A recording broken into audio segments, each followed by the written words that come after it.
Hello and welcome to this week's edition of World of Business, your weekly guide to trending business news and latest developments on the stock market. We also get to cast a spotlight on unsung but thriving entrepreneurs on this show. The name is Bruce Chimbunde, and let's get straight into it. In a press statement issued on the 13th of June 2025, RBZ Governor Dr. Mushayavanhu acknowledged the concerns raised by citizens, especially those outside Harare, regarding limited access to the ZiG in its physical form. The Reserve Bank of Zimbabwe RBZ has assured the nation that measures are being implemented to ensure the widespread availability of the local currency in the country. We will discuss this in detail in the second segment with Mr. Misheck Ugaro and Mr. Trymore Muhlanga. But first, we give you the exchange rates as of today. The Zimbabwe gold to the US dollar interbank rate was at 26.98 ZiG. The Zimbabwe gold to the Great Britain pound interbank rate was at 36.28 ZiG. The Zimbabwe gold to the euro interbank rate was at 31.04 ZiG. The Zimbabwe gold to the South African rand interbank rate was at 0.66 ZiG. And lastly, the Zimbabwe gold to the Botswana pula interbank rate was at 2.01 ZiG. We also give you commodity prices on the global market. Commodity prices as of today were: gold per ounce traded at $3,402 after it went down by 0.12 percentage points. Silver per ounce traded at $37.30 after it went up by 0.40 percentage points. Copper per pound traded at $489.60 after it went up by 0.66 percentage points. And lastly, platinum per ounce traded at $1,279 after it went up by 1.25 percentage points. That's it for this segment. World of Business takes a short break. We'll be right back with our discussion.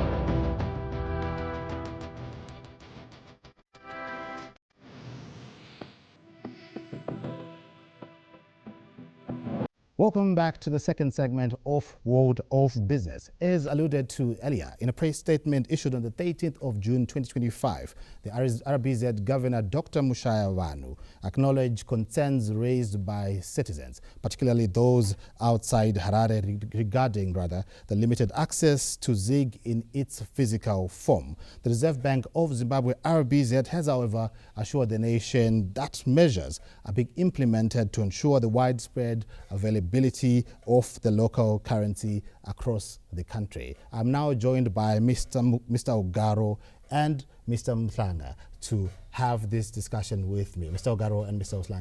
Muhlanga, welcome to the program. Thank you for taking time out of your busy schedules to come and have this conversation with us. Thank you, Bruce. It's good to have me here. Thank you, Bruce, and good day, Zimbabwe. Thank you very much. So as I have alluded to earlier, RBZ Governor Dr. John Mushayavanhu acknowledged the concerns raised by citizens, especially those outside of Harare, with regards to the limited access of the ZiG in its physical form. Can you perhaps give us a brief background and context of the situation surrounding this matter? Thank you, Bruce. Yeah, so that is quite spot on. The authorities acknowledging the scarcity of the ZiG in in cash.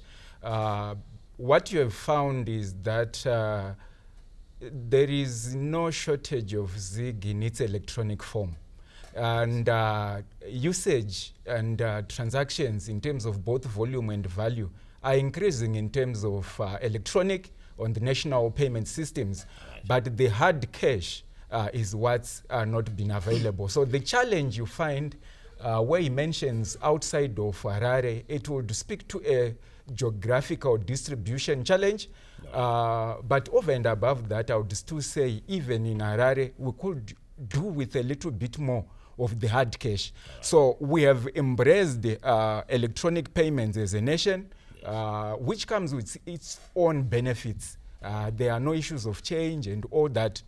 But there is also a slight issue around, there are charges, and then there is also the 2% tax. Yeah. So if I have cash I avoid that. So I think it's a challenge that then permeates into the de-dollarization target. Why? Because if people can see only the hard US dollar in cash, then they tend to use more of that.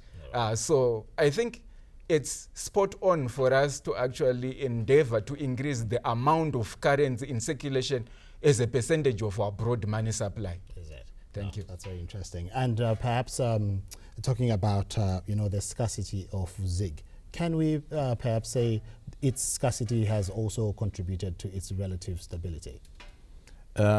Yes, thanks, Bruce. Money should be scarce, basically. By nature. That is the classical economics. All right. The reality on the ground, though, is that people want to see the money. Right. Historically, we have seen money being available. We used to have people with what we called bricks of money on the streets, but we also used to see what that was doing to the exchange rate. All right. So it's a catch-22 situation where basically people want to see money, but authorities want to keep money scarce, as it should be. So it's we need to find a balance. We need to see a balance. All right. It's true what you said, that the current stability is because of the scarcity of the money. Yes. The next step we should be having now is, it's a good thing that people are saying, they're complaining that they're not seeing money. It shows that there is demand. So perhaps can we say there's certainly need for a change of mindset within the consumers in themselves, to say indeed we should move away from this propensity of always wanting to have cash on us, and go, obviously the future, as we say, is digital, and have more preference towards the digital currencies. What it calls for is dialogue between the authorities and the people. The authorities need to clarify to the consumers as to why this is happening, and the consumers need to then understand why this is happening. At the same time, the authorities need to buy the confidence of the authorities. I wish I could speak in Shona. We have this cultural statement that when the authorities say use ZiG, the consumers now want to use the ZiG, but they're saying the ZiG is not there, meaning cash and coins. So authorities need to show the consumers that once ZiG is available, the reason why they should not run to buy US dollars with that ZiG once it's made available. So they need to achieve an agreement, an attainment, and a middle of the road approach, and it can only be reached through dialogue. All right. The local currency statements on the national payment system jumped from ZiG 7.86 billion in 26, which was 26% in April of 2024, to ZiG 56.8 billion, which is 43% by 30 May 2025, which signifies an increased usage and confidence in the local currency, which of course you have already alluded to, Mr. Ugaro. What monetary policy measures have increased confidence in the use of the local currency, Mr. Muhlanga, in addition to what Mr. Ugaro has already talked about? Thank you, Bruce. I think I'll start off by saying, you see, the major issue is that there has been a relative stability on the ZiG exchange rate against the US dollar. So that stability is the one that is boosting confidence. You will find a situation whereby back in the day, let's say hypothetically, I'm a retailer, and I'm supposed to be using an official exchange rate. The dollar is 27 as it is currently on the official. Then I take the ZiG. So you find that as long as by end of day, the rate is significantly ahead of 27, then I have challenges because I can't reorder, I can't go and restock. So now, if it's stable as it has been, then it means acceptance and usage actually increases on that front. And then to look at the proportions themselves, I think I'll just have to emphasize that on the national payment system, we don't have that much challenge. And as you have pointed out, now 56% is in ZiG on there. So on the national payments, we have RTGS, we have mobile money, we have internet, we have POS card purchases. But I would like to see that percentage and that proportion in cash. Why? Because I still contend that when you look at the money supply in terms of its components, a significant proportion is cash. And then we come back to the situation that when you look at deposits themselves, more than 70% are actually foreign currency. So that's what we should actually also worry about as we go towards de-dollarization by 2030. So there is a balancing act that we need to do, tight monetary policy, but in certain instances, you also want to say, how do we just balance the act? I think the balancing the act is the apt phrase to so actually use. It is certainly an issue of balancing the act. Should the situation rather continue as it is, with the ZiG being scarce in certain parts, as has been acknowledged by the Reserve Bank Governor, Dr. John Mushayavanhu, what can we say the future looks like in the last half of 2025? I would think that since the authorities have already acknowledged it's an issue they are going to address, they are going to look at the distribution of notes and coins in the market. And obviously the banks, who are the intermediaries between the central bank and the authority and the consumers, as well as the depositors and the borrowers. I think the central bank will be looking at how it can effectively get the transmission into the market of the distribution. But as to the monetary policy stance, they have to maintain what is there at the moment, a tight monetary stance, so that this stability continues. I would just want to hastily add that I think the market is also saying the authorities must show us that they are confident in the local currency itself, which is where I wanted to talk in Shona. There's a statement that says that Uroi. In the villages, when one is giving beer to the next person, they first take a sip. This is what the market is saying. It's saying to the government, Visai Uroi on the ZiG. And already the fact that they are saying the ZiG is in short, the market is already showing that they are accepting the ZiG. But they are asking the authorities, Visai Uroi. But that's an interesting take there, Mr. It's certainly interesting that you should use that dash. Monetary Policy Committee member, Ms. Persistence Gwanyanya, who's also happens rather to be a regular here, stated that, and I quote, "It's not the extinction of ZiG, but the unwinding of US dollar positions into the local currency that's next, and will release credit into the economy," close quote. What's your take on that, Mr. Muhlanga? Thank you, Bruce. Yeah, I think he's on point, but largely on point, although I'll show that there is also another side to it. So the aspect of unwinding of US dollar positions is simple. It's simple, really. It's an aspect whereby he's intimating that customers or the populace as changing their US dollar positions into ZiG so that they can transact. In simple layman's language, that's what it means. And is that true? Yes, to some extent that's true. So with increased usage, when you look at the proportion of ZiG that's being used, it is what happens. Somebody is looking for the ZiG, they cannot find it. What do? They go to their US dollar position, and if they want to utilize ZiG, then they have to convert. Just the downside to it is what I said in my opening statement. If we don't see that much of the ZiG in, I mean, there is a statement which also says seeing is believing. So if you don't see it, you need to continue to see it to be reminded. We're not saying let's have an abundance of or an oversupply of it, just seeing it. Yes, and be visible. So that perhaps it's just saying, hang on, I'm out here and you can utilize me.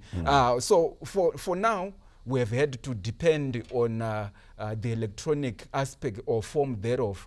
But I think it now helps for us to see. You go to Mbare Msika. You know, our economy is largely informal. You go to the markets, kumsika.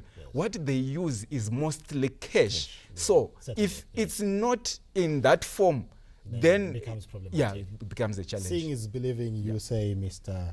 Muhlanga. And coming back to you, Mr. Ugaro, what macroeconomic measures should be put in place to maintain the prevailing price and currency stability, as well as safeguarding the current and future ZiG pricing power?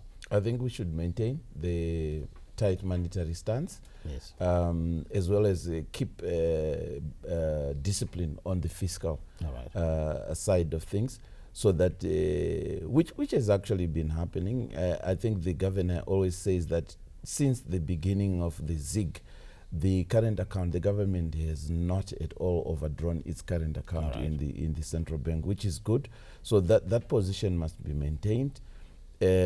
Liquidity management is the current challenge. It's more to do with liquidity management. So this is where I think the authorities can focus, so that at least there's liquidity in the market. All right. Gentlemen, Mr. Muhlanga and Mr. Ugaro, allow me to thank you for taking time out to come and have this conversation with me here in the studio. We have been speaking there to Mr. Ugaro and Mr. Muhlanga, and we've been talking about issues around the ZiG's availability, particularly to those outside Harare. And the Reserve Bank governor has acknowledged the concerns, and the Reserve Bank is certainly working towards that. Board of Business takes a short break, and we'll be right back for the final segment.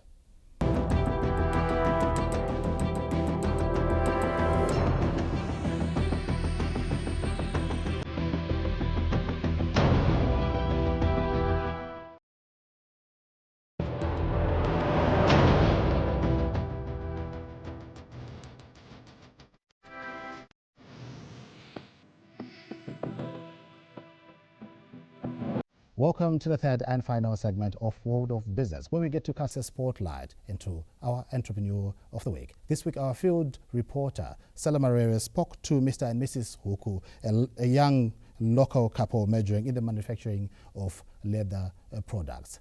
Let's get to hear more from Cellah in that interview. Thank you so much, Bruce. The Zimbabwean government is prioritizing leather production as one of the key sectors under the National Development Strategy 1, with potential for job creation and value addition. Today, I'll be joined by two vibrant young entrepreneurs who are majoring in the production of leather goods. They're going to walk us through their journey from the time that they started up until they've bloomed into a successful business. Stay tuned for this conversation and more. What actually motivated you to venture into this particular sector? Okay, so I'll start by taking you back a little bit. We started the entrepreneurship journey around 2018 when we were still dating. Yes. So we started by buying and selling. We were into buying and selling. I remember that time I was doing my undergrad and he was working at a local organization, and I remember he had received a phone call that the organization was going to close. So there was need for a plan B for us to be sustainable. So we then sat down and we came up with a plan, and we ventured into buying and selling kids' shoes and ladies' shoes. And we started with a flea market at the Tijagarika shopping center in Glenville. Yes, that's when we did all the dirty work. And then fast forward, we got married in 2020, and then COVID hit. We were just on the crossroad, not knowing what to do. But then it was a good phase for us because we had time to think, to re-strategize on what we can do. So the idea, it brewed in the COVID-19 lockdown. That's when we came up with the idea of What if we start something that is sustainable, that is going to help even the community, that is going to develop the community?